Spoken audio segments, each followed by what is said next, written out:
আসসালামু আলাইকুম। এই ভিডিওটা আসলে যাদের ল্যাপটপের চার্জার নষ্ট হয়ে গেছে বা দেখতেছেন চার্জ উঠতেছে না,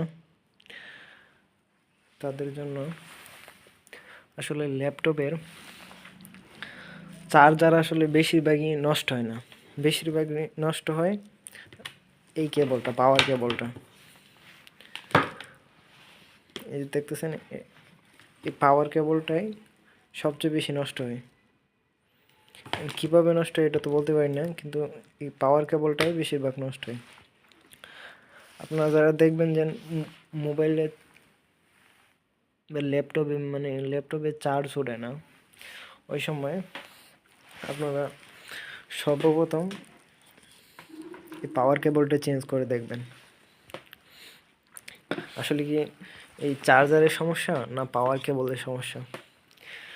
আমার ল্যাপটপের চার্জারটা গত কয়েকদিন আগে আসলে নষ্ট হয়ে গেছিলো, তখন আমি আর দেখি নাই, ভাবলাম একটা নতুন কিনতে হবে। কিন্তু এখন আরেকটা পুরনো চার্জারের পাওয়ার কেবল দিয়ে যখন চেক করলাম, তখন দেখলাম কি এই চার্জারের সমস্যা না, এটা হচ্ছে আমার অরিজিনাল চার্জার। এটা হচ্ছে আরেকটা চার্জার, এটা আরেকজনের নিয়ে। এটার পাওয়ার কেবল যখন এটাতে ইনসার্ট করছি, তখন চার্জ ওঠা শুরু করছে। এটা যদি লাগিয়ে দেখবেন চার্জ উঠবে না।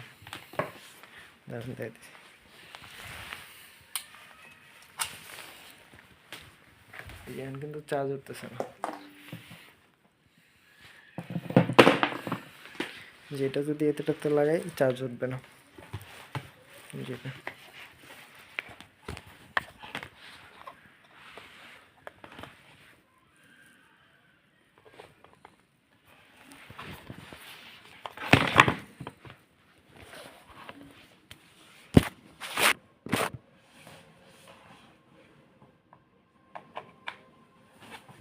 এটাকে লাগিয়ে নিলাম, এখন দেখবেন চার্জ উঠবে না। এটা হচ্ছে যে আরেকটা পাওয়ার কেবল, ওটা খুলে রাখছি, এটা দিয়ে আমি লাগাইতেছি।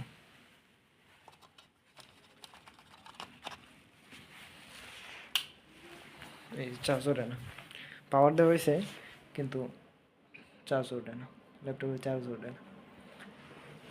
কিন্তু যদি এই পাওয়ার কেবল চেঞ্জ করে ওইটা লাগাই, আবার চার্জ উঠবে। এটা খুলে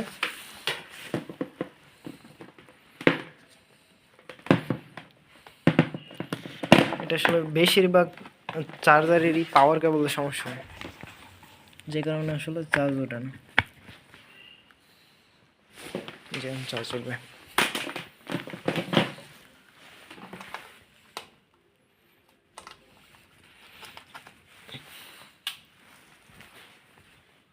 এই চার্জ উঠতেছে।